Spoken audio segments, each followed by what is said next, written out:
Menulis adalah mencipta. Dalam suatu penciptaan, seseorang tidak hanya mengerahkan pengetahuan, daya, dan kemampuannya, akan tetapi juga mengerahkan seluruh jiwa dan napas hidupnya.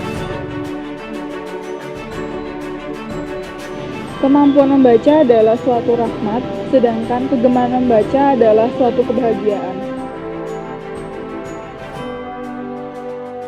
Orang boleh pandai setinggi langit, tetapi selama ia tidak menulis, ia akan hilang dalam masyarakat dan dari sejarah.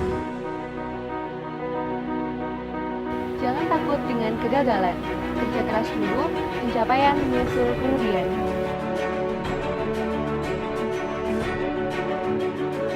Saatnya yang muda yang berperan dengan kreativitas yang tak pernah padam.